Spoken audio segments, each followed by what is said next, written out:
मुलाने आईला मेसेज केला, आई, म्हातारपणात तू माझ्याकडून कोणत्याही सेवेची अपेक्षा ठेवू नकोस. माझं स्वतःचं आयुष्य आणि कुटुंब आहे. मी शांतपणे रिप्लाय दिला, ठीक आहे.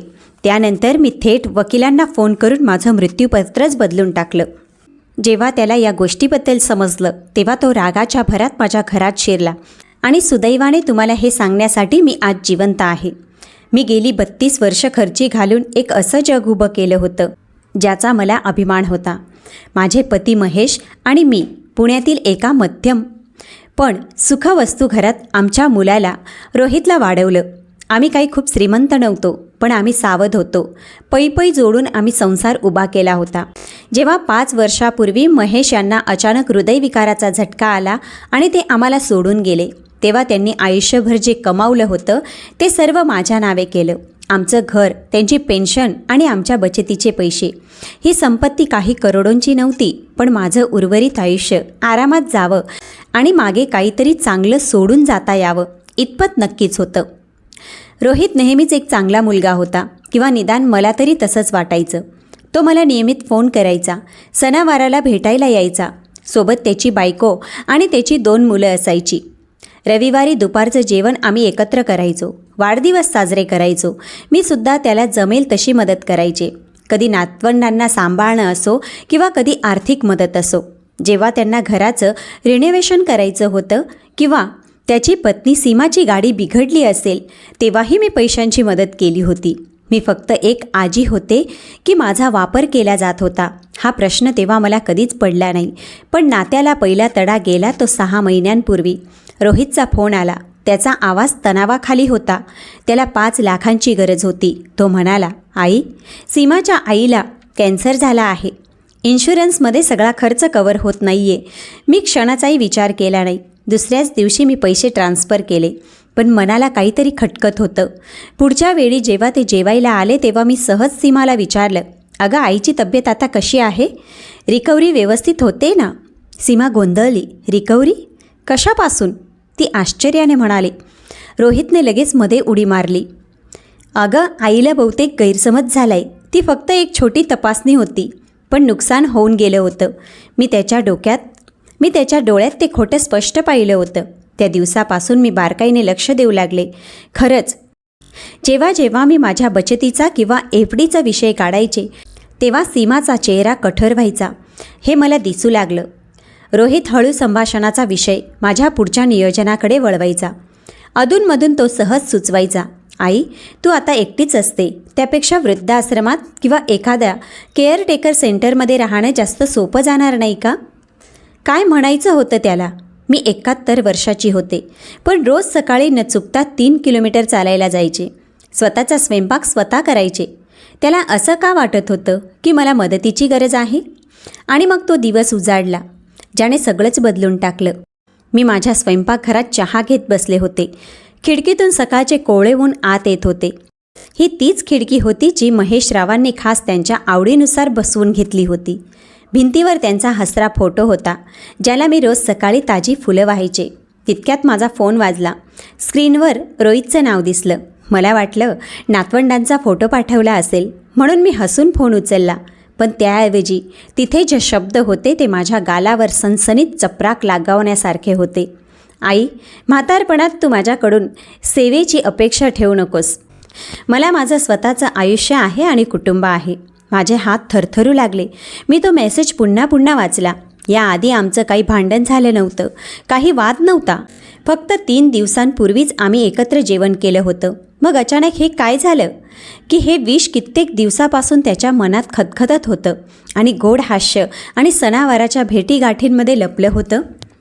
मी तिथेच जवळपास 1 तास सुन्न होऊन बसले. चहा केव्हाच थंड झाला होता. यावर मी काय उत्तर देणार होते की गयावया करणार होते? मी तुमच्यावर ओझं होणार नाही असं सांगून माफी मागणार होते?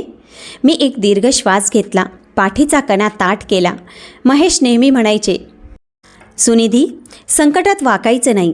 मी फोन हातात घेतला आणि फक्त 2 शब्द टाईप केले, ठीक आहे, बस. त्या पलीकडे काहीही नाही. मी सेंड बटन दाबलं आणि फोन बाजूला ठेवला. छाती धडधडत होती, पण हात आता स्थिर होते. जर रोहितला नात्यांमध्ये रेष ओढायचीच असेल तर मी त्या रेषेचा आदर करेन, पण आदर हा दोन्ही बाजूंनी असायला हवा नाही का? त्याच दिवशी मी माझे वकील ॲडव्होकेट पवार यांना फोन लावला. महेश गेल्यावर त्यांनीच आमचं मृत्यूपत्र आणि संपत्तीचं काम पाहिलं होतं. वकील साहेब, त्यांनी फोन उचलताच मी म्हणाले, मला माझं मृत्यूपत्र बदलायचं आहे. या आठवड्यात वेळ मिळेल का? नक्कीच सुनिधी काकू, सगळं ठीक आहे ना? सगळं अगदी स्पष्ट आहे, मी उत्तर दिलं. आणि खरंच कित्येक वर्षांनी मला माझं भविष्य स्पष्ट दिसत होतं. मी कुणाची तरी रिटायरमेंट प्लॅन किंवा कुणाची तरी लॉटरी ठरणार नव्हते. जर रोहितला त्याचं आयुष्य आणि कुटुंब महत्त्वाचं होतं, तर मलाही माझा वारसा आणि स्वाभिमान जपण्याचा अधिकार होता. पुढचे 2 दिवस मी विचार केला, मी जे काही कमावले त्याचा खरा हक्कदार कोण?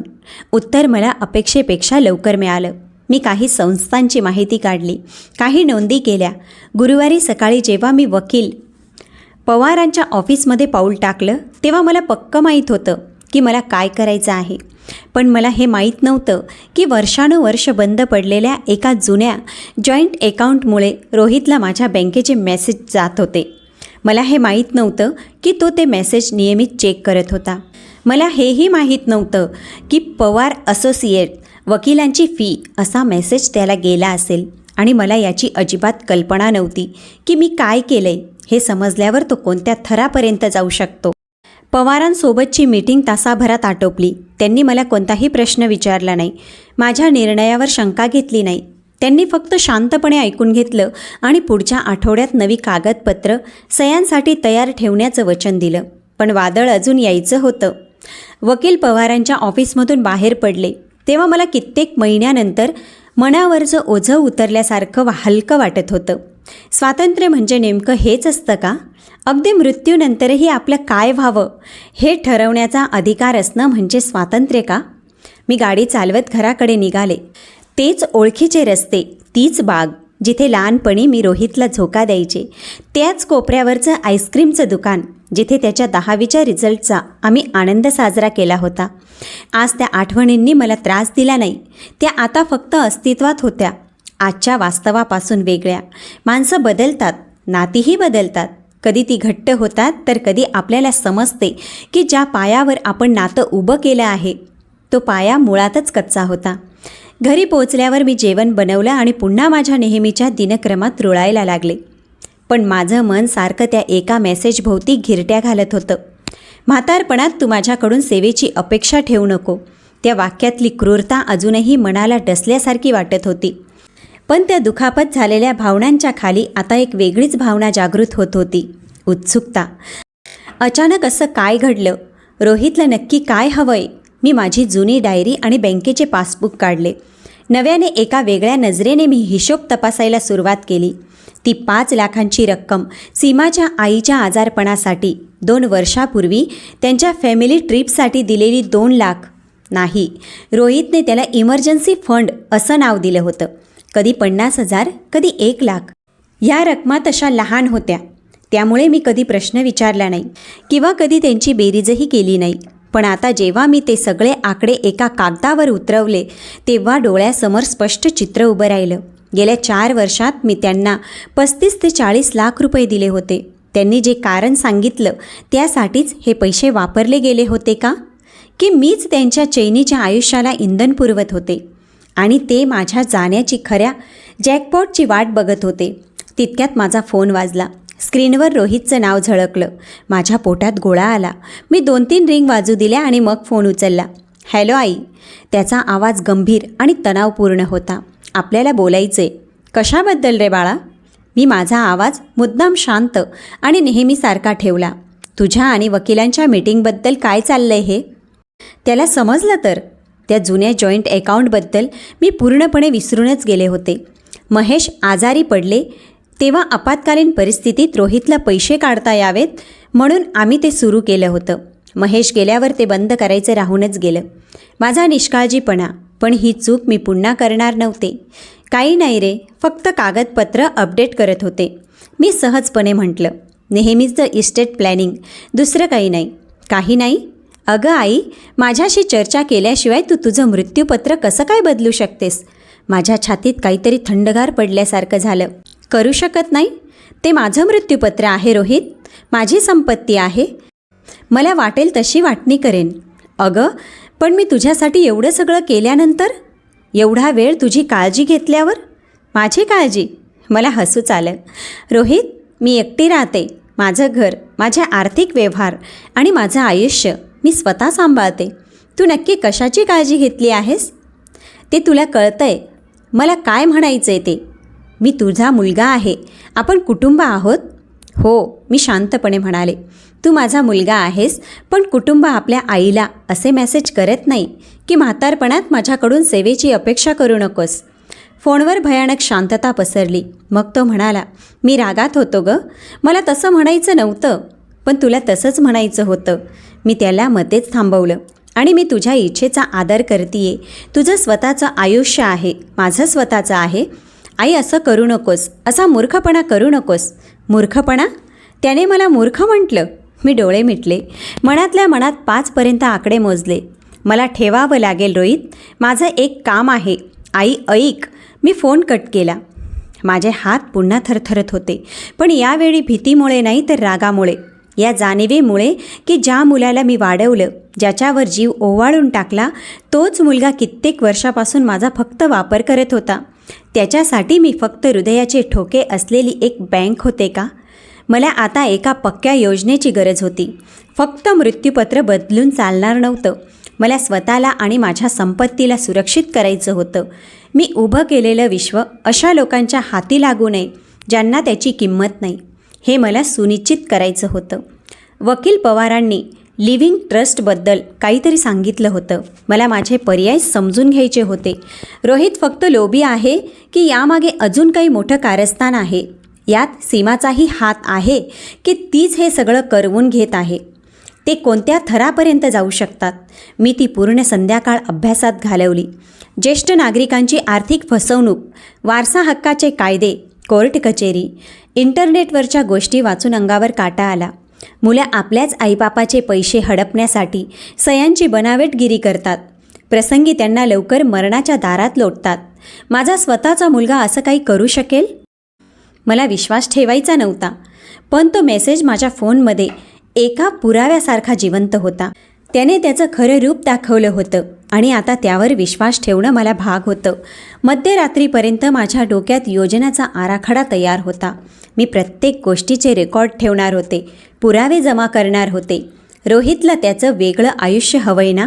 ठीक आहे, पण ते माझ्या पैशाच्या जीवावर नसेल. दुसऱ्या दिवशी सकाळी मी एका नव्या उमेदीने पुन्हा पवारांच्या ऑफिसमध्ये हजर झाले. मला एक ट्रस्ट स्थापन करायचं आहे, मी त्यांना स्पष्ट सांगितलं. आणि माझी मुख्य संपत्ती मला त्वरित त्या ट्रस्टच्या नावावर करायची आहे. पवार म्हणाले, हा खूप मोठा निर्णय आहे. एकदा का संपत्ती ट्रस्टमध्ये गेली की ती परत मिळवणं किंवा त्यात बदल करणं सोपं नसतं. तुमचा विचार पक्का आहे? मी 71 वर्षाची आहे. वकील साहेब, माझी पेन्शन चालू आहे. बँकेत फिक्स्ड डिपॉझिट आहेत आणि सेव्हिंग खात्यात इतके पैसे आहेत की मी पुढची कित्येक वर्ष राणीसारखी जगू शकते. मला घराचे किंवा गुंतवणुकीचे पैसे मोकळे करायचे नाहीत. मला फक्त त्यांना सुरक्षित ठेवायचं आहे. वकील पवारांनी हळूच मान डोलावली. सुरक्षित? कोणापासून? मी त्यांच्या नजरेला नजर भिडवली आणि स्पष्ट शब्दात सांगितलं, अशा व्यक्तीपासून जो उद्या मला अपात्र किंवा मनस्थिती ठीक नसलेली ठरवून माझी संपत्ती बळकावण्याचा प्रयत्न करू शकतो. माझ्या स्वतःच्या मुलापासून. हे बोलताना माझा आवाज कापला नाही. जे सत्य मी गेले काही दिवस स्वतःपासून लपवत होते ते आज मी उघडपणे बोलले. पवारांच्या चेहऱ्यावर आश्चर्य नव्हतं. कदाचित त्यांनी अशी प्रकरणं याआधी पाहिली असावीत. मी कागदपत्र तयार करतो, ते म्हणाले. पण काकू, याला वेळ लागेल आणि जर रोहन तुमची खाती चेक करत असेल तर त्याला हे नक्कीच कळेल. कळू द्या, मी ताठमानेने म्हणाले. मी काही चोरी करत नाही आहे, मी फक्त माझ्या हक्काचं रक्षण करते. पण हो, मी आजच ते जुनं जॉईंट अकाउंट बंद करणार आहे. मी दुसऱ्या बँकेत नवीन खातं उघडेन जिथे त्याला 1 रुपयाची व्यवहार दिसणार नाही. पवारांच्या ऑफिसमधून मी थेट बँकेत गेले. तिथे गेल्या 30 वर्षापासून आमचं खातं होतं. मॅनेजर प्रिया, जी मला कित्येक वर्षापासून ओळखत होती, तिने माझं काम तत्परतेने केलं. पण सही करताना तिने काळजीने विचारलं, काकू, सगळं ठीक आहे ना? असं अचानक जुनं खातं बंद करणं? सगळं ठीक आहे प्रिया, फक्त आर्थिक व्यवहार सुटसुटीत करतीये. मी हसून उत्तर दिलं, पण तिला ते खोटं वाटलं नाही. हे तिच्या चेहऱ्यावरून दिसत होतं. त्या आठवड्याच्या गुरुवारपर्यंत ट्रस्टची कागदपत्रं तयार झाली. सुनिधी साठे चॅरिटेबल ट्रस्ट आता माझ्या घराचा, गुंतवणुकीचा आणि बचतीचा मालक असणार होता. फक्त रोजच्या खर्चासाठी लागणारे पैसे सोडून सर्व काही आता लॉक होणार होतं. या ट्रस्टचे लाभार्थी मी खूप विचार करून निवडले होते. गरजू, एक म्हणजे गरजू हुशार मुलांसाठी शिष्यवृत्ती. दुसरे, ती प्राणी सेवा संस्था जिथून आम्ही आमचा कुत्रा मोती आणला होता. तिसरी, एक कॅन्सर हॉस्पिटल. आणि माझ्या बहिणीची मुलगी, माझी भाची स्नेहल, जी काहीही अपेक्षा न ठेवता नेहमी माझ्या संपर्कात असायची. या कागदावर रोहितचं नाव कुठेही नव्हतं. मी साक्षीदारांसमोर सह्या केल्या. पवारांनी हस्तांदोलन केलं. काकू, हे ट्रान्स्फर व्हायला 1 आठवडा लागेल. त्यानंतर ही संपत्ती पूर्णपणे सुरक्षित होईल. ट्रस्ट मोडल्याशिवाय यात बदल करता येणार नाही. मला मान्य आहे, मी म्हणाले. त्या दिवशी संध्याकाळी रोहितचा फोन आला. मी उचलला नाही. त्याने सलग 3 वेळा फोन केला. 5व्या वेळी मी फोन उचलला. कुठे असतेस ग तू? त्याचा आवाज चिंतेने आणि रागाने भरलेला होता. मी किती वेळचं ट्राय करतोय. मी कामात होते, मी शांतपणे उत्तर दिलं. काय झालं रोहित? काय झालं? आई, तुझं बँक अकाउंट दिसत नाही आहे. मी चेक करत होतो तर तिथे अकाउंट डज नॉट ॲक्टिव्ह असा मेसेज येतोय. म्हणजे तो माझ्यावर सतत पाळत ठेवून होता तर.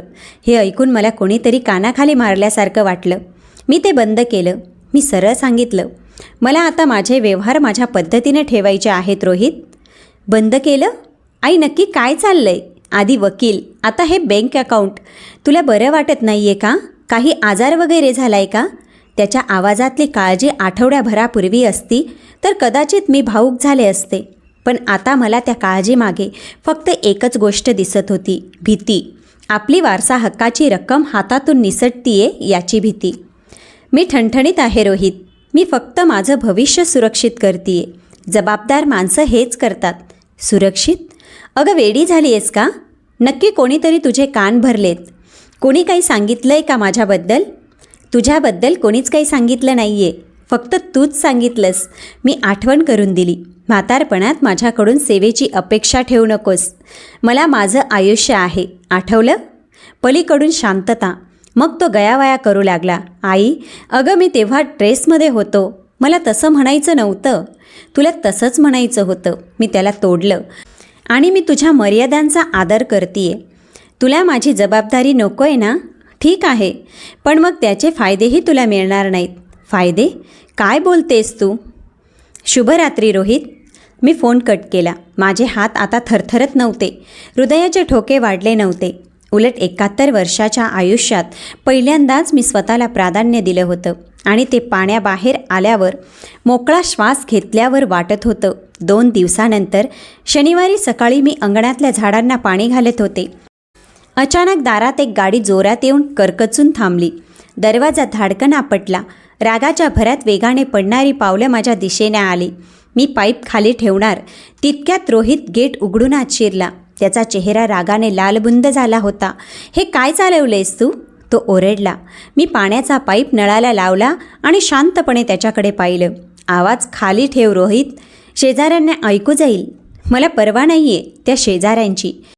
मी आत्ताच बँकेत जाऊन आलो. त्यांनी सांगितलं की तू जवळजवळ सगळी रक्कम ट्रान्स्फर केली आहेस. सगळी कुठे गेली ती रक्कम? एका ट्रस्टमध्ये. आणि तो तुझा विषय नाही आहे, माझा विषय आहे. तो माझ्या अंगावर धावून आल्यासारखा पुढे आला. ते पैसे माझे आहेत, हक्काचे आहेत माझे. बाबांनी आयुष्यभर आमच्यासाठी कष्ट केलेत, आमच्या संसारासाठी. मी त्याला सुधारलं. ते आता हयात नाहीत आणि ते पैसे आता माझे आहेत. मला हवं तसा मी त्याचा वापर करेन. तू असं करू शकत नाहीस. रोहित ओरडला. मी कोर्टात जाईन. मी सिद्ध करेन की तुझी मानसिक स्थिती ठीक नाही आहे. मी जागेवरून उठले आणि त्याच्या डोळ्यात डोळे घालून उभी राहिले. करून बघ. माझ्याकडे डॉक्टरची मेडिकल फाईल आहे जी सांगते की मी ठणठणीत आहे. माझ्याकडे साक्षीदार आहेत जे सांगतील की माझं डोकं ताळ्यावर आहे. आणि माझ्याकडे मी घेतलेल्या प्रत्येक निर्णयाचा कागदोपत्री पुरावासुद्धा आहे. मी पुढे होऊन विचारलं, तुझ्याकडे काय आहे रोहित? फक्त एक मेसेज ज्यात तूच मला सांगितलं आहेस की मी तुझी काळजी घेणार नाही. त्याचा चेहरा फिक्का पडला. तुला समजत नाही आहे का आई? आम्हाला त्या पैशांची गरज आहे. आम्ही त्यावर अवलंबून होतो. कशासाठी? मी थेट विचारलं. तुम्हाला कशासाठी एवढ्या पैशांची गरज आहे? तो गप्प झाला. तो फक्त माझ्याकडे पाहत राहिला आणि त्या क्षणी मला ते स्पष्ट दिसलं. तो हिशोब, तो द्वेष. मी त्याच्यासाठी त्याची आई उरले नव्हते. मी फक्त त्याची रिटायरमेंट प्लॅन होते. माझ्या घरातून चालता हो, मी शांतपणे पण कणखर आवाजात सांगितलं. आणि जोपर्यंत मी बोलवत नाही तोपर्यंत परत येऊ नकोस. तो गेला, पण मला माहीत होतं की हे इथेच थांबणार नाही. मी लक्ष्मण रेखा ओलांडली होती आणि रोहित सहजासहजी हार मानणाऱ्यातला नव्हता. मी आत आले, दरवाजा कुलूप बंद केलं आणि वकील पवारांना फोन लावला. सुरुवात झाली आहे वकील साहेब, मी त्यांना सांगितलं. मला माझे कायदेशीर अधिकार माहीत करून घ्यायचे आहेत. पवारांनी तत्परतेने पावलं उचलली. सोमवारच्या सकाळपर्यंत माझ्या सर्व कायदेशीर कागदपत्रांच्या कॉपीज बँकेच्या लॉकरमध्ये सुरक्षित होत्या. डिजिटल बँकअप क्लाउडवर सेव्ह केला होता. त्यांनी एक पत्रही तयार करून दिलं होतं, ज्यात माझ्या मानसिक सक्षमतेचा पुरावा आणि माझे निर्णय ऐच्छिक असल्याचं नमूद केलं होतं. त्यांनी मला अजून एक सल्ला दिला. काकू, एक पत्र रोहितच्या नावे लिहून ठेवा. जर हे प्रकरण कोर्टात गेलं तर तुमच्या निर्णयांमागचं कारण रेकॉर्डवर असलेलं चांगलं. मंगळवारी दुपारी मी ते पत्र लिहायला बसले. एखाद्या आईने आपल्याच मुलाला तू कसा नालायक ठरलास हे सांगणं किती कठीण असतं. विश्वासघात कायदेशीर भाषेत कसा लिहायचा? शेवटी मी ते साधं आणि सरळ ठेवलं. रोहित, हे पत्र पुष्टी करते मी सुनिधी महेश साठे, सुदृढ मनाने आणि शरीराने लिव्हिंग ट्रस्ट स्थापन करून माझ्या इच्छेनुसार लाभार्थी निवडले आहेत. हा निर्णय तू मला पाठवलेल्या मेसेजवर आधारित आहे, ज्यात तू स्पष्ट केलं आहेस की मी माझ्या वृद्धापकाळात तू माझी काळजी घेण्यास किंवा आधार देण्यास असमर्थ आहेस. मी तुझ्या स्वतःच्या कुटुंबाला प्राधान्य देण्याच्या हक्काचा आदर करते आणि मी माझा वारसा जपण्याचा माझा हक्क बजावत आहे. ही शिक्षा नाही, तर हे स्वरक्षण आहे. मी हे पत्र नोटरी करून ठेवलं. बँकेच्या मॅनेजर प्रियाने यावर साक्षीदार म्हणून सही केली. आता कुणीही म्हणू शकत नव्हतं की मी कोणाच्या दडपणाखाली होते. त्या बुधवारी रोहित परत आला. यावेळी तो सीमाला सोबत घेऊन आला होता. दुपारी 2च्या सुमारास त्यांची गाडी बाहेर थांबली. मी दिवाणखान्यात पुस्तक वाचत बसले होते. बाजूचा चहा थंड झाला होता. बेल वाजल्यावर आधी वाटलं दार उघडू नये, पण लपून बसून प्रश्न सुटणार नव्हते. सीमा दारात उभी होती. तिने अंगात जो महागडा ड्रेस घातला होता त्याची किंमत बहुधा माझ्याकडून घेतलेल्या त्या इमर्जन्सी लोनमधूनच चुकवली असावी.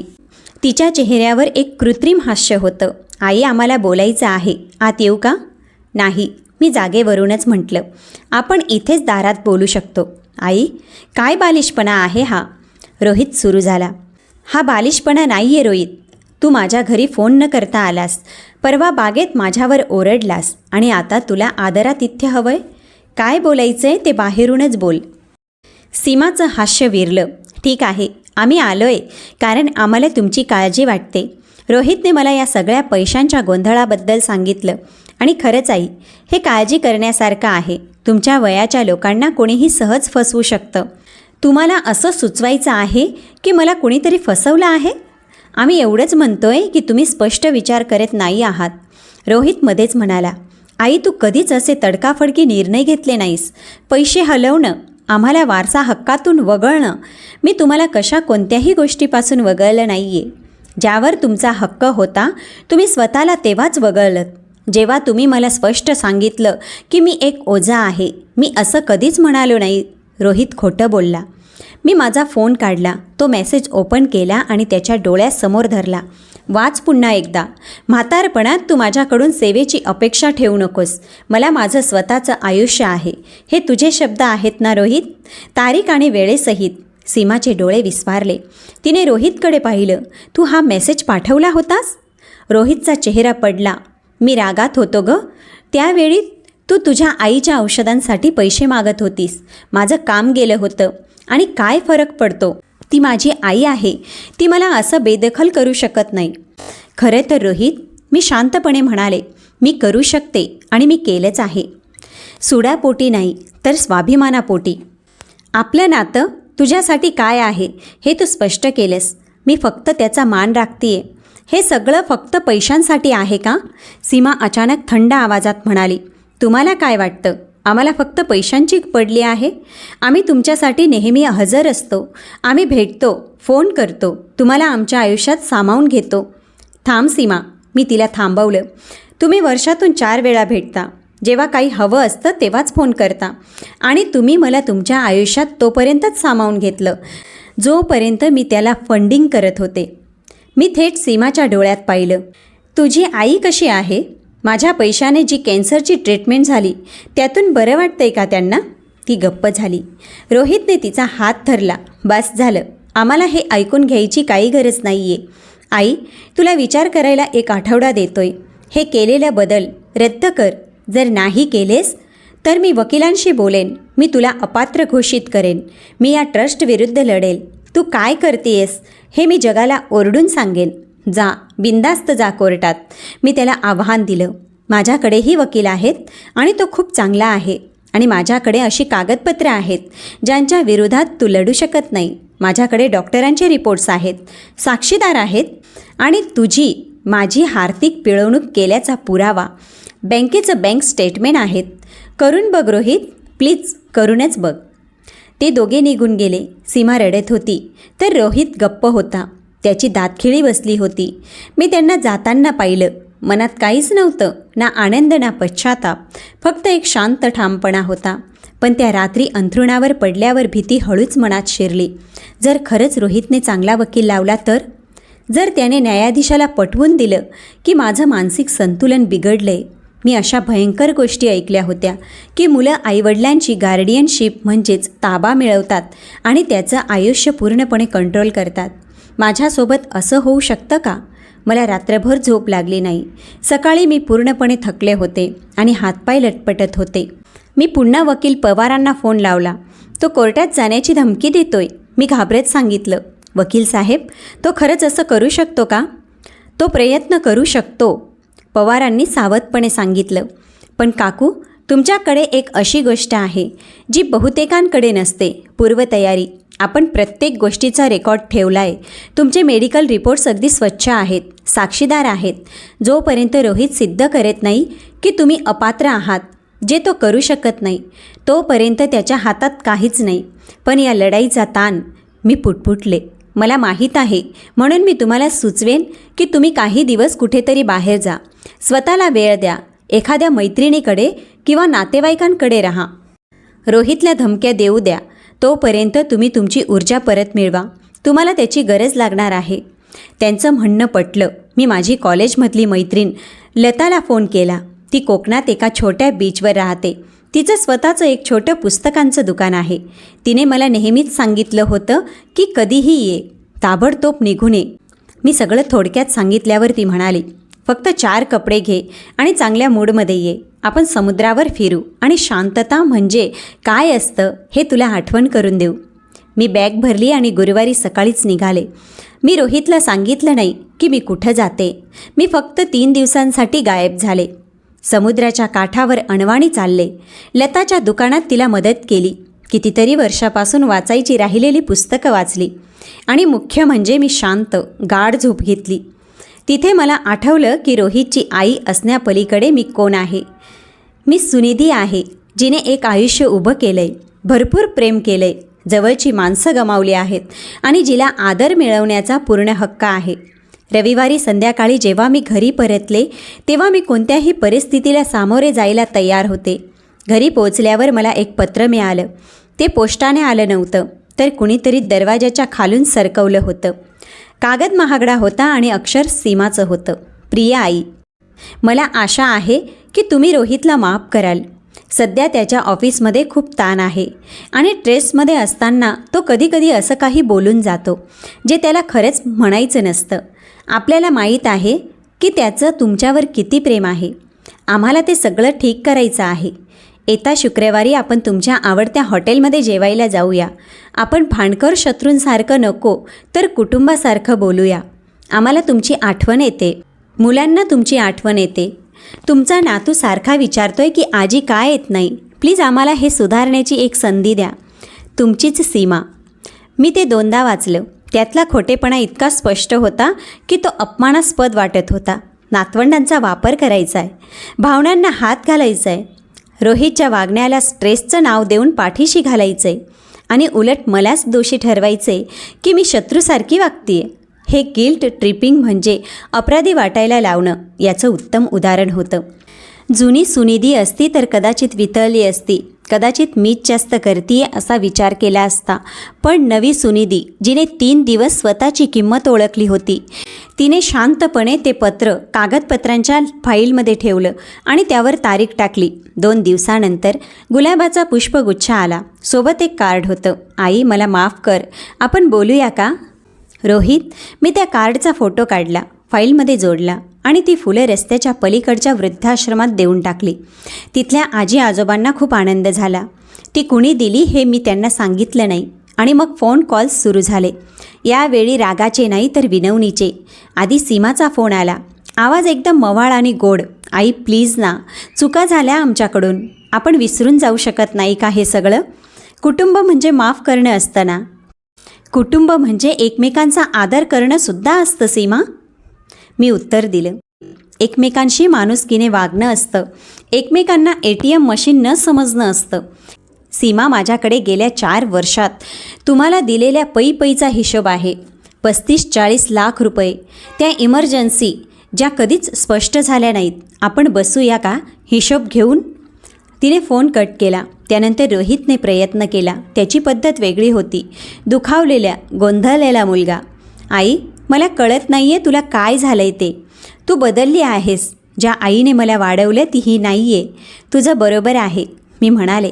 ज्या आईने तुला वाढवलं ती स्वतःच्या स्वाभिमानापेक्षा इतरांच्या गरजांना महत्त्व देणारी पायपुसणी होती. मी आता ती राहिलेली नाही रोहित. प्लीज आई, फक्त एकदा जेवायला चल आमच्यासोबत, फक्त एकदा. जर त्यानंतरही तुला असंच वाटलं तर ठीक आहे, पण आम्हाला एक संधी दे. मी जवळपास हो म्हणणारच होते. त्यांचा खोटेपणा मला कळत होता, पण मी थकले होते. सतत नाही म्हणणं खूप दमवणारं होतं आणि कुठेतरी मनाच्या एका कोपऱ्यात आशा होती की माझा मुलगा बदलेल. पण तितक्यात मला तो मेसेज आठवला. त्यातला तो निर्भय तिरस्कार आणि तुच्छता आठवली. म्हातारपणात माझ्याकडून सेवेची अपेक्षा ठेवू नकोस. त्याने मला सत्य दाखवलं होतं. मग मी पुन्हा का शंका घेत होते? मी स्वतःवर विश्वास का ठेवत नव्हते? नाही रोहित, आता बस झालं. तू तुझी निवड केली आहेस, मी माझी केली आहे. तुला पश्चाताप होईल या गोष्टीचा. तो म्हणाला. ही धमकी आहे का? पलीकडून शांतता. नाही, ही एक भविष्यवाणी आहे. त्याने फोन कट केला. मी स्वयंपाकघरात टेबलावर हात ठेवून बसले होते. श्वास घेताना छाती जड झाली होती. मी बरोबर करत होते ना? की माझ्या अहंकारामुळे मी उरलं सुरलं कुटुंबही तोडून टाकत होते? मी पुन्हा लताला फोन केला. तिने सगळी कहाणी ऐकून घेतली. ती पत्र, ती फुलं, ते फोन कॉल्स, ते तुला मानसिकदृष्ट्या थकवण्याचा प्रयत्न करत आहेत सुनिधी, ती म्हणाली. ही एक जुनी आणि ठरलेली युक्ती आहे. त्यांना खरंच पश्चाताप झालेला नाही आहे गं. त्यांना वाईट फक्त एकाच गोष्टीचं वाटतंय की त्यांच्या पैशांचा स्रोत बंद झाला आहे. पण लता, जर मी चुकत असेन तर? कदाचित मी जास्तच कठोर वागते का? त्यांनी माफी तर मागितली ना?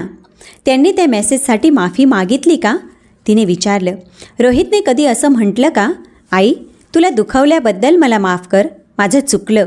की तो फक्त मी ट्रेसमध्ये होतो एवढंच म्हणाला? मी विचार केला. लताचं बोलणं बरोबर होतं.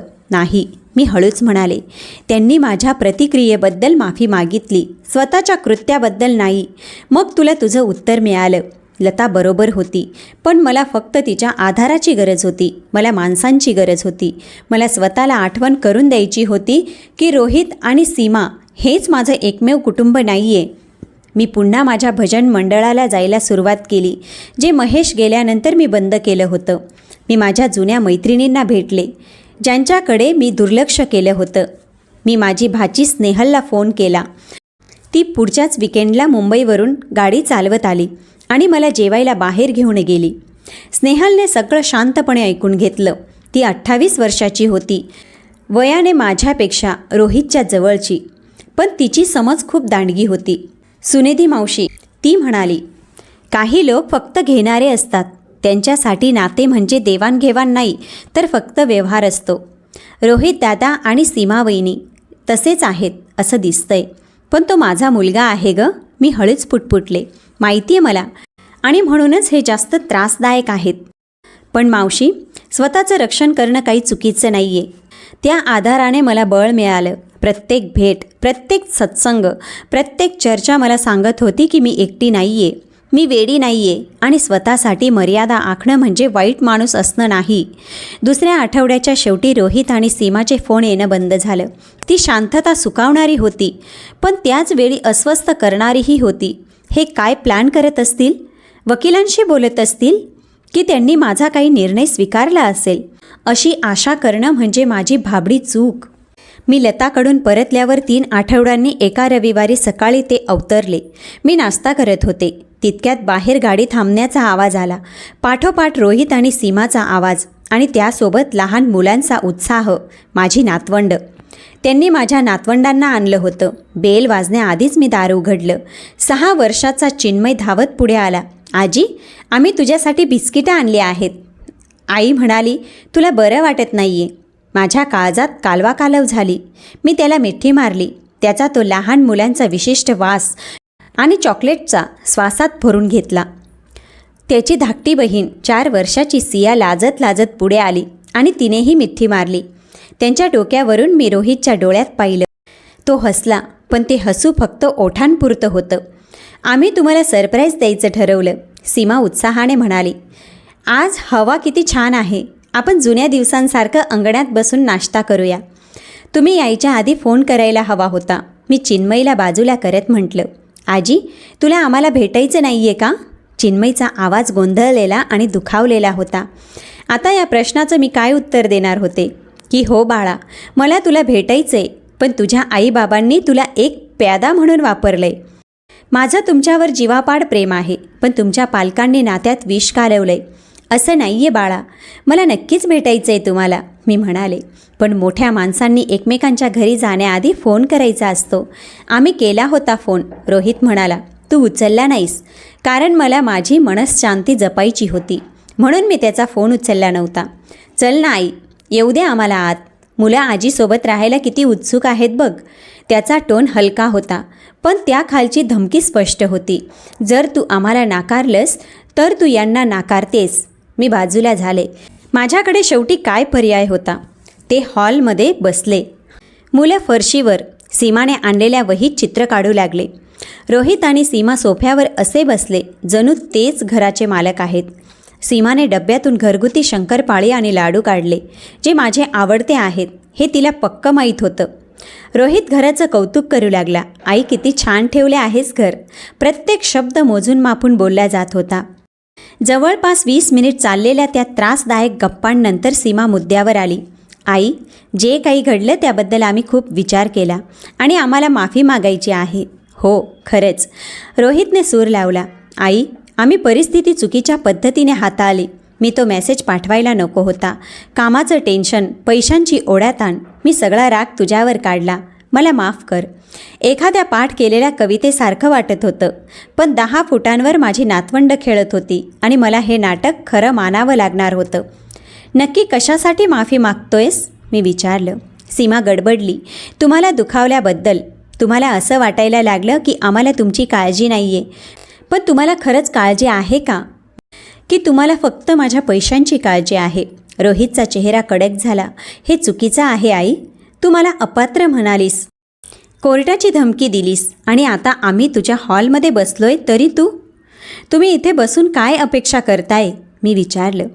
की तुम्ही मुलांना आणि थोडे लाडू घेऊन आलात म्हणून मी माझा ट्रस्ट रद्द करेन, सगळं पूर्ववत करेन? आम्ही सुधारणा करण्याचा प्रयत्न करतोय. सीमाचा आवाज आता कडक झाला. आम्ही कुटुंब म्हणून राहण्याचा प्रयत्न करतोय, पण तुम्हीच ते अशक्य करताय. मी अशक्य करतीये? माझा संयम सुटला. तुम्ही मला तोंडावर सांगितलं की माझी जबाबदारी घेणार नाही, तेव्हा मी माझ्या मर्यादा आखल्या. ज्या इमर्जन्सीच्या नावाखाली तुम्ही माझे लाखो रुपये संपवलेत, त्यानंतर मी माझी संपत्ती सुरक्षित केली आणि आता मी समस्या आहे? आवाज खाली. रोहित दात ओठ खात म्हणाला. मुलं तिथेच आहेत, मग तुम्ही त्यांना या चर्चेत आणायलाच नको होतं? सीमा झटकन उठली. चिन्मय, सिया, बाळांनो, जा बरं मागच्या अंगणात खेळा. आजीने छान बाग लावली आहे ती बघा. मुलं त्या तणावाच्या वातावरणाशी अनभिज्ञ होऊन बाहेर पळाली. दरवाजा बंद झाला आणि त्याच क्षणी सीमाचा मुखवटा गळून पडला. चला आता हे नाटक बंद करूया, ती थंडपणे म्हणाली. तुम्ही स्वार्थी आणि सूडबुद्धीने वागत आहात. तुमच्याकडे तुम्हाला लागेल त्यापेक्षा जास्त पैसा आहे आणि तरीही तुम्ही तो अडवून धरलाय, जेव्हा तुमचं स्वतःचं कुटुंब इथे आर्थिक अडचणीत आहे. अडचणीत? मी हसले. सीमा, तू मर्सिडीज चालवतेस, तुझी दोन्ही मुलं इंटरनॅशनल स्कूलमध्ये जातात. नक्की कुठे आहे तुझी अडचण? तो तुझा विषय नाही आहे. रोहित खेकसला. पण माझा पैसा तुमचा विषय आहे ना. आम्ही तुमचं कुटुंब आहोत. माझं कुटुंब? मी उठून उभी राहिले. गेल्या 5 वर्षात माझ्यासाठी केलेली अशी एक गोष्ट सांगा जी फक्त भविष्यात मिळणाऱ्या वारशासाठी केली नव्हती. ते गप्प झाले. ती शांतता त्यांच्या पापाची कबुली होती. आता ऐक काय होणार आहे ते. रोहितचा आवाज खोल आणि धोकादायक झाला. तो आत्ताच्या आत्ता तुझ्या वकिलाला फोन करणार आहेस. तो ट्रस्ट रद्द करणार आहेस. आमचा वारसा हक्क पूर्ववत करणार आहेस. आणि हे सगळं या महिन्याच्या अखेरीस झालं पाहिजे. नाहीतर काय? मी विचारलं.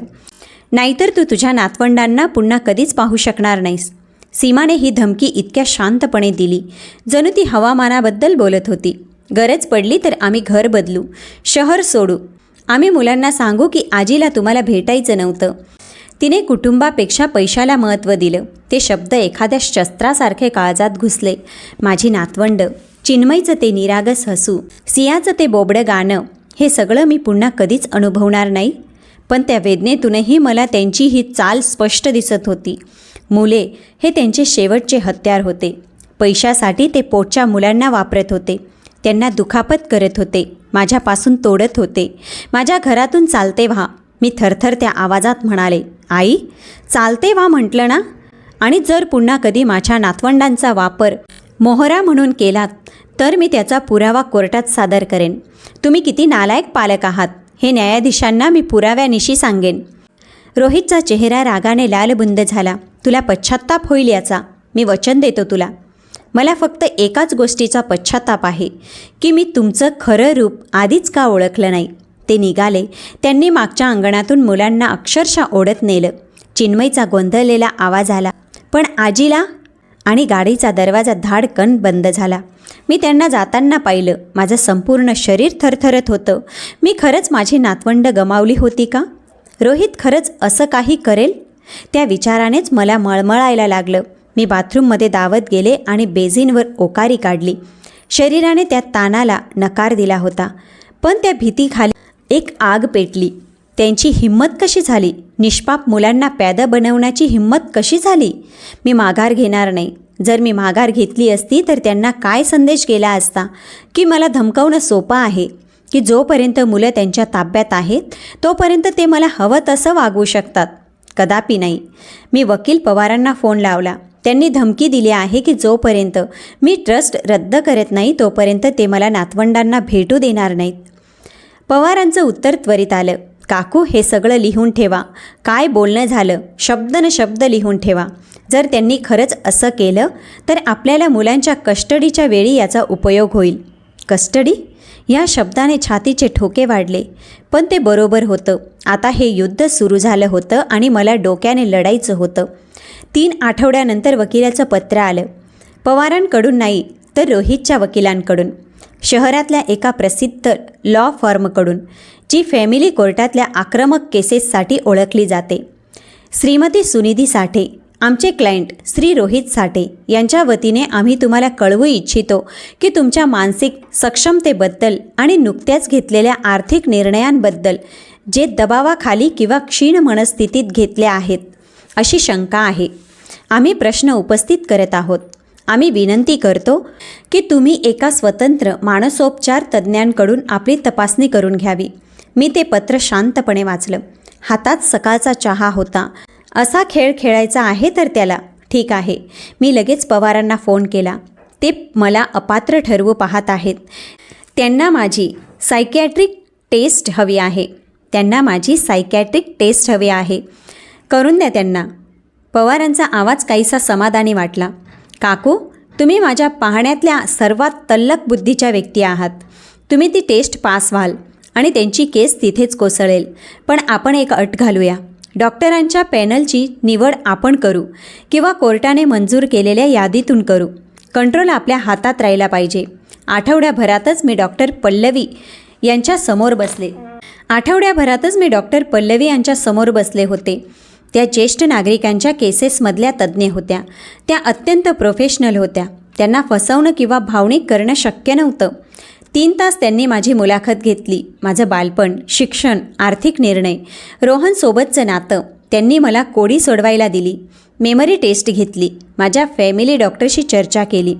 चाचणी संपल्यावर डॉक्टर देसाई यांनी काही नोंदी केल्या आणि त्या थेट माझ्या डोळ्यात बघून म्हणाल्या, काकू, मी माझा अधिकृत अहवाल कोर्टात सादर करेन.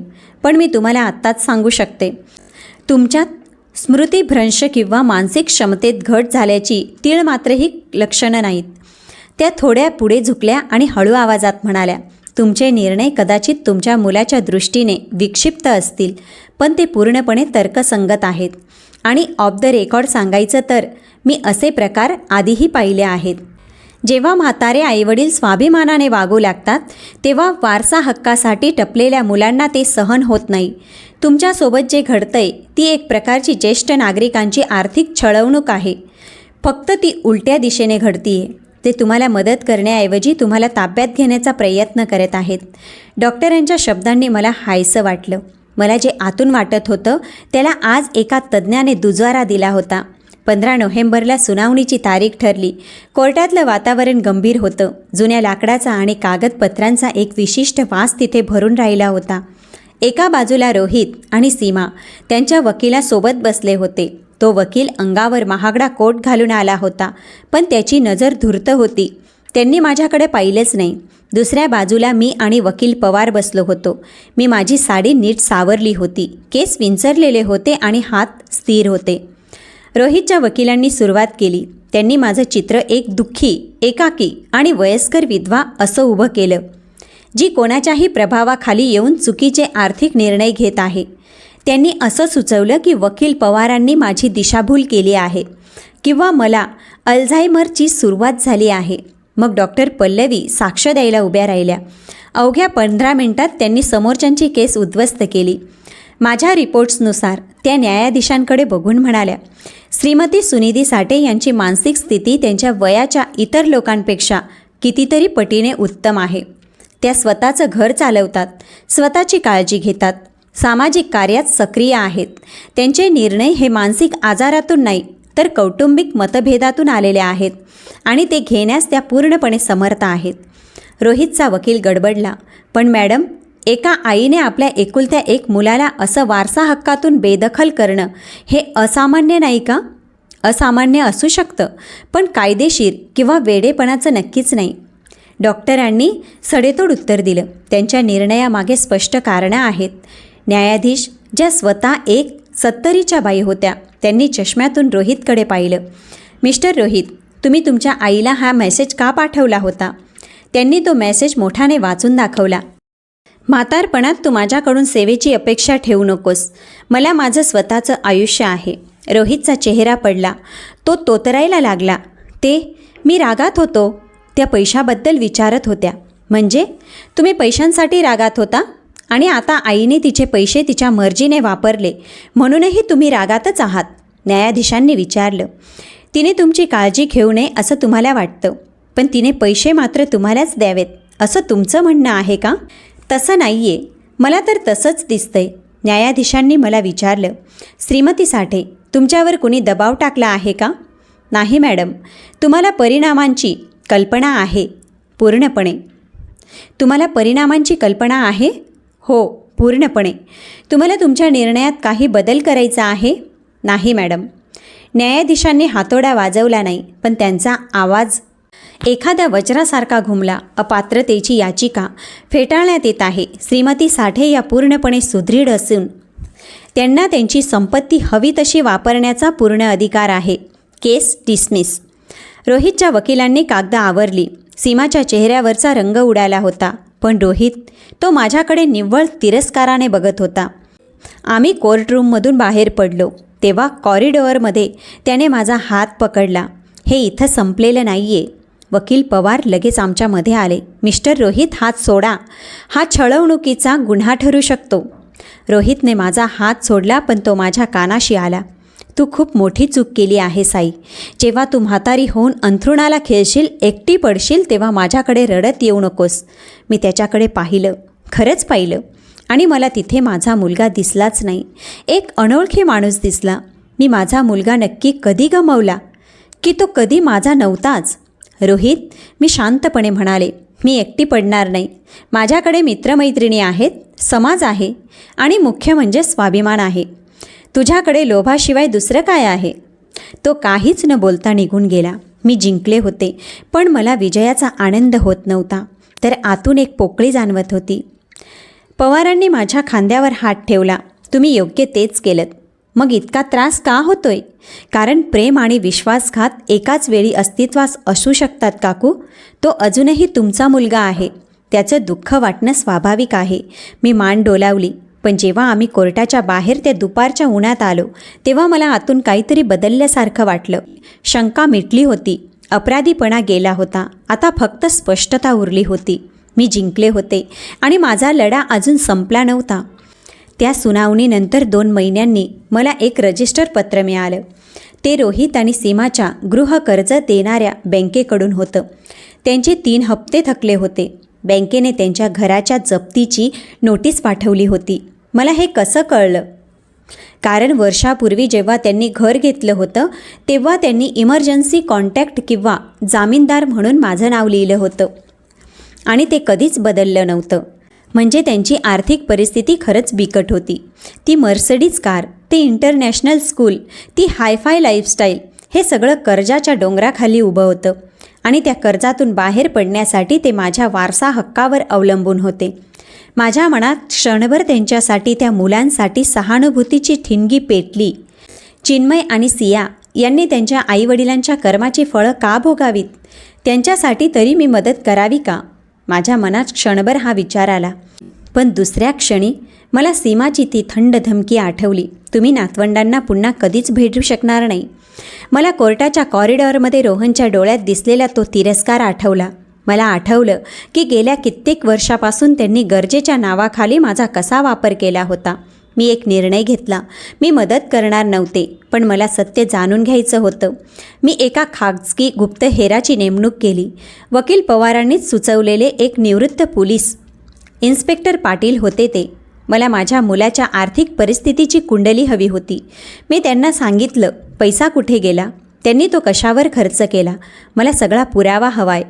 पाटील साहेबांनी जे शोधून काढलं ते धक्कादायक होतं. गेल्या 6 वर्षात रोहित आणि सीमाने त्यांच्या उत्पन्नापेक्षा 1.5 कोटी रुपये जवळपास जास्त खर्च केले होते. आणि हा खर्च मुलांच्या शिक्षणावर किंवा गरजेच्या वस्तूंवर नव्हता, तर तो खर्च झाला होता युरोपच्या ट्रिपवर, महागड्या क्लबच्या मेंबरशिपवर, सीमाच्या कॉस्मेटिक सर्जरीवर आणि ब्रँडेड कपड्यांवर. आणि यातला सर्वात भयंकर भाग म्हणजे त्यांनी हे कर्ज माझ्याकडून मिळणाऱ्या वारसा हक्काच्या भरवशावर उचललं होतं. वेगवेगळ्या सावकारांकडून आणि बँकांकडून त्यांनी हे सांगून कर्ज घेतलं होतं की आई गेल्यावर सगळी संपत्ती आमचीच होणार आहे, तेव्हा आम्ही फेडू. त्यांना इतका आत्मविश्वास होता की मी मरेन आणि सगळं त्यांनाच मिळेल. पाटील साहेबांना आणखी एक गोष्ट सापडली, ईमेल्स. काही वर्षापूर्वी रोहितने एका वकिलाशी चर्चा केली होती. विषय होता, जर पालक हट्टी असतील आणि संपत्ती देत नसतील तर वारसा हक्क लवकर मिळवण्यासाठी काय कायदेशीर मार्ग आहेत. थोडक्यात, मी लवकरात लवकर मरावे किंवा बाजूला व्हावे यासाठी तो कायदेशीर पळवाटा शोधत होता. मी पवारांच्या ऑफिसमध्ये बसून तो रिपोर्ट वाचत होते. मला मळमळत होतं. तो इतक्या वर्षापासून हे प्लॅन करत होता. तसंच दिसत होतं. पवार सावधपणे म्हणाले, काकू, आपल्याकडे फसवणुकीचा आणि ज्येष्ठ नागरिकांच्या आर्थिक शोषणाचा पुरावा आहे. आपण त्यांच्यावर पोलीस केस करू शकतो. तुम्हाला करायची आहे का? मी विचार केला. माझ्या मुलाला हातात बेड्या घातलेल्या अवस्थेत पाहणं, माझ्या नातवंडांनी बापाला तुरुंगात भेटायला जाणं, ती बदनामी, ती चर्चा. नाही, मी शेवटी म्हणाले, पोलीस केस नको, पण मला त्यांना हे सांगायचं आहे की मला सगळं माहीत आहे. ते हरले आहेत हे त्यांना समजलं पाहिजे. पवारांच्या मदतीने मी एक अंतिम पत्र तयार केलं. ते कुरिअरने मंगळवारी सकाळी रोहितच्या घरी पोचवलं. रोहित आणि सीमा, माझ्या हाती तुमच्या आर्थिक व्यवहाराचा पूर्ण कच्चा चिठ्ठा लागला आहे. तुम्ही माझ्या नावावर भविष्यात मिळणाऱ्या संपत्तीच्या बदल्यात घेतलेली कर्जे, तुमचा अवाढव्य खर्च आणि वारसा हक्क लवकर मिळवण्यासाठी तुम्ही वकिलांशी केलेली चर्चा, हे सगळं मला माहीत आहे. तसंच मला नातवंडांपासून तोडण्याच्या तुमच्या धमक्या आणि माझा मानसिक छळ याचेही पुरावे माझ्याकडे आहेत. मला एक गोष्ट स्पष्ट करायची आहे. मी तुम्हाला आता किंवा भविष्यात 1 रुपयाचीही मदत करणार नाही. तुमच्या घराची जप्ती ही तुमची समस्या आहे. तुमची कर्ज तुमची आहेत. तुमच्या आर्थिक निवडींचे परिणाम तुम्हालाच भोगावे लागतील. तरीही मी निष्ठुर नाही. या पत्रासोबत मी काही चांगल्या आर्थिक सल्लागारांचे नंबर देत आहे, जे तुम्हाला कर्जातून बाहेर पडायला मदत करतील. तसेच फॅमिली थेरपीचेही नंबर आहेत. माझ्या मृत्यूपत्रात कोणताही बदल होणार नाही. माझ्या मृत्यूनंतर माझी संपत्ती ट्रस्टनुसारच वाटली जाईल. तुम्हाला काहीच मिळणार नाही. हो, माझी एक शेवटची ऑफर आहे.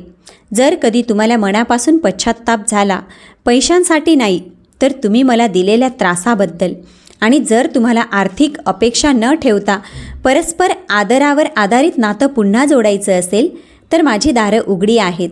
माझ्या चेकबुकसाठी नाही, तर माझ्या हृदयासाठी. पण तो निर्णय सर्वस्वी तुमचा असेल. आई, सुनिधी. त्यानंतर 3 आठवडे काहीच उत्तर आलं नाही. आणि मग एका हिवाळ्याच्या संध्याकाळी माझ्या दारावर टकटक झाली. मी दार उघडलं तर दारात चिन्मय आणि सिया उभे होते. त्यांचा हात एका अनोळखी बाईने पकडला होता. रस्त्यावर रोहितची गाडी उभी होती, पण तो गाडीतून खाली उतरला नाही. त्या बाईने आपली ओळख करून दिली. ती फॅमिली कोर्टाने नेमलेली पर्यवेक्षक होती. तपासाअंती कळलं की रोहित आणि सीमाचं घर बँकेने जप्त केलं आहे. त्यांची परिस्थिती इतकी खालावली होती की त्यांना आता नाईलाजाने सीमाच्या माहेरी जाऊन राहावं लागत होतं. एका भारतीय पुरुषासाठी यापेक्षा मोठी नामुष्की ती काय असणार. त्यांच्या दिवाळखोरीच्या कारवाईचा एक भाग म्हणून कोर्टाने आदेश दिला होता की आजीला नातवंडांना भेटण्याचा अधिकार आहे.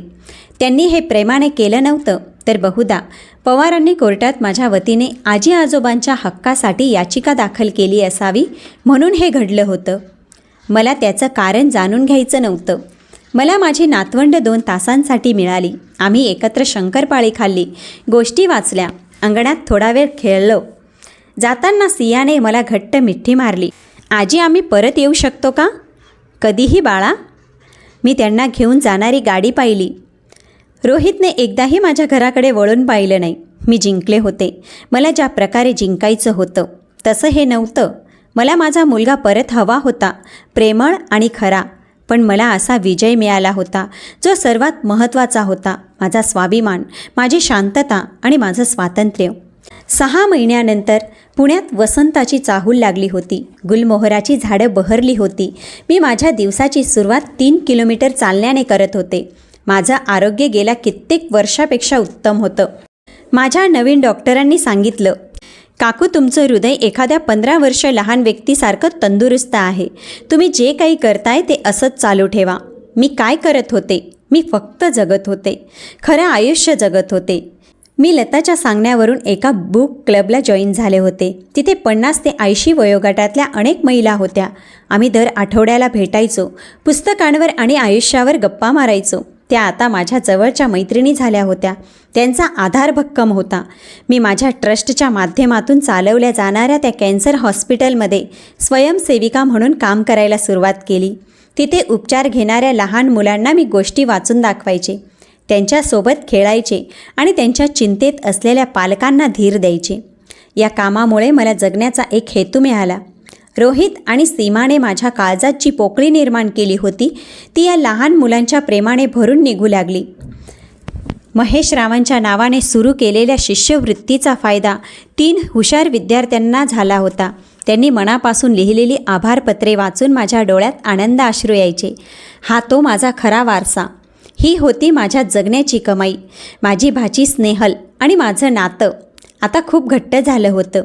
ती दर महिन्याला मला भेटायला यायची. मावशी, तुम्ही पाहिलेली सर्वात समंजस आणि हुशार स्त्री आहेस, ती एकदा म्हणाली. एका अशा मुलीकडून जी वर्षभरापूर्वी मला नीट ओळखतही नव्हती. हे शब्द ऐकून माझं मन भरून आलं. मी माझ्या निर्णयांसोबत आता शांत झाले होते. हो, रोहितसोबत जे नातं असावं असं मला वाटत होतं. ते तुटल्याचं दुःख मात्र नक्कीच होतं, पण स्वतःच्या स्वाभिमानाचं रक्षण केल्याचा मला कोणताही पश्चाताप नव्हता. मी शिकले होते की कोणावर प्रेम करणं म्हणजे त्यांना तुमचा छळ करू देणं नव्हे. मी शिकले होते की कुटुंब हे फक्त रक्ताच्या नात्यावर ठरत नाही, तर ते परस्पर आदर आणि काळजी यावर ठरतं. आता माझं घर मित्रमैत्रिणींनी, हास्याने आणि एका उद्देशाने भरलेलं असायचं. मी माझ्या बुक क्लबच्या मैत्रिणींसोबत मराठी नाटकांचे सीझन पास काढले होते. मी पुन्हा पेंटिंग करायला सुरुवात केली आणि स्थानिक प्रदर्शनात माझी 2 पेंटिंग्ज विकलीसुद्धा गेली होती. मी दर महिन्याला लताला भेटायला कोकणात जायचे. एवढंच काय, मी माझ्या भजन मंडळासोबत काशी यात्रेला आणि काश्मीरलासुद्धा जाऊन आले. हे ते आयुष्य होतं ज्याची मी खरी हक्कदार होते. दुसरीकडे रोहित आणि सीमाची परिस्थिती आणखीनच बिकट झाली होती. मी त्यांच्याबद्दल चौकशी करत होते, कारण मला त्यात काही रस नव्हता. पण पुण्यात बातम्या लपून राहत नाहीत. त्यांनी दिवाळखोरी जाहीर केली. त्यांना ते मोठं घर सोडून एका उपनगरात लहान आणि दाटीवाटीच्या फ्लॅटमध्ये भाड्याने राहायला जावं लागलं होतं. लग्नानंतर पहिल्यांदाच सीमाला नोकरी करावी लागली होती. एका कपड्यांच्या दुकानात ती सेल्स वुमन म्हणून काम करत होती. रोहितचा बिझनेस पूर्णपणे बुडाला आणि तो आता इलेक्ट्रॉनिक शोरूममध्ये सेल्स असोसिएट म्हणून नोकरी करत होता. मुलांना इंटरनॅशनल स्कूलमधून काढून एका साध्या शाळेत टाकावं लागलं होतं. त्यांची ती बोट, ती महागडी मर्सडीज जप्त झाली होती. आता त्यांच्याकडे एक जुनी खटारा झालेली सेकंड हँड गाडी होती. त्यांनी त्यांचं सगळं आयुष्य अशा पैशांवर उभं केलं होतं जे त्यांचं नव्हतंच. एका अशा वारसा हक्काच्या भरवशावर जो त्यांनी कधी कमावलाच नव्हता. आणि जेव्हा तो पायाच खचला तेव्हा सगळा डोलारा कोसळला. मला समाधान नाही तर दुःखच वाटलं. दुःख याचं की त्यांनी नात्यांऐवजी संपत्तीचा पाठलाग करण्यात आयुष्याची इतकी वर्ष वाया घालवली. दुःख याचं की त्यांच्या लोभाची शिक्षा माझ्या नातवंडांना भोगावी लागत होती. पण मी एक महत्त्वाची गोष्ट शिकले. तुम्ही लोकांना स्वतःपासूनच वाचवू शकत नाही. तुम्ही फक्त स्वतःचं रक्षण करू शकता आणि स्वतःचं आयुष्य सुंदर बनवू शकता. चिन्मय आणि सियासोबतच्या माझ्या भेटी दर महिन्याला सुरू होत्या. गेल्या वेळी चिन्मयने मला विचारलं, आजी, आम्ही तुला जास्त का भेटत नाही गं? त्याला काय सांगणार? मी फक्त एवढंच म्हटलं, बाळा, कधी कधी मोठी माणसं असं निर्णय घेतात ज्यामुळे त्यांच्याच जवळच्या लोकांना त्रास होतो. पण मला त्यांना एक महत्त्वाची गोष्ट सांगायची होती. मी तुमच्यावर नेहमीच प्रेम करेन, नेहमीच. आणि जेव्हा जेव्हा तुम्हाला माझी गरज असेल तेव्हा मी इथे असेन. अगदी तुम्ही मोठे झालात तरीही. मी ठरवलंय, जेव्हा ती दोघे 18 वर्षाची होतील तेव्हा त्यांना प्रत्येकी एक पत्र मिळेल. त्यात सगळं सत्य लिहिलेलं असेल. त्यांच्या कॉलेजच्या शिक्षणासाठी आर्थिक तरतूद केलेली असेल आणि त्यांना हे सांगितलं जाईल की त्यांच्यावर खूप प्रेम केलं गेलं. एका लाचार आजीकडून नाही, जी पैशाने प्रेम विकत घेऊ पाहत होती, तर एका अशा स्वाभिमानी आजीकडून जिने स्वतःचा आदर करायला शिकवलं. आज मागे वळून पाहताना मला उमजतं की त्या एका मेसेजने मला काय दिलं. त्याने मला मुक्ती दिली, स्पष्ट पाहण्याची मुक्ती, स्वतःला निवडण्याची मुक्ती, कर्तव्याच्या ओझ्याखाली न दबता सन्मानाने जगण्याची मुक्ती. मी शिकले की मर्यादा आखणं म्हणजे निष्ठुरपणा नव्हे, तर ते स्वरक्षण आहे. तुम्ही एखाद्यावर प्रेम करू शकता आणि तरीही त्यांच्या हाताचं बाहुलं होण्यास नकार देऊ शकता. आणि खरं कुटुंब हे DNA-वर नाही तर आदरावर उभं असतं. माझा वारसा आता कुणाला तरी मिळणाऱ्या बँक बॅलन्समध्ये नाही आहे. तो त्या विद्यार्थ्यांमध्ये आहे जे माझ्या पैशाने शिकतील, त्या आजारी मुलांमध्ये आहे ज्यांना मी थोडा दिलासा देऊ शकेन, आणि त्या नात्यांमध्ये आहे जी मी प्रेमाने विकली आहेत. माझा तुम्हाला एक शेवटचा प्रश्न आहे. जर तुमची सर्वात जवळची व्यक्ती तुम्हाला फक्त एक पगाराचा चेक किंवा बँक अकाउंट समजत असेल तर तुमच्यात तिथून निघून जाण्याचं धाडस आहे का? प्रेक्षक मित्रांनो, माझी कथा ऐकल्याबद्दल धन्यवाद. मला आशा आहे की ही कथा कुणाला तरी स्वतःसाठी उभं राहण्याची ताकद देईन. कारण लक्षात ठेवा, तुम्ही सन्मानाचे हक्कदार आहात नेहमीच. प्रेक्षक मित्रांनो, कथा आवडली असेल तर कॉमेंटमध्ये ओम नमः शिवाय लिहायला अजिबात विसरू नका. तसेच व्हिडिओला लाईक करा आणि चॅनलला सबस्क्राईब करा. चला तर भेटूया पुढच्या कथेसोबत.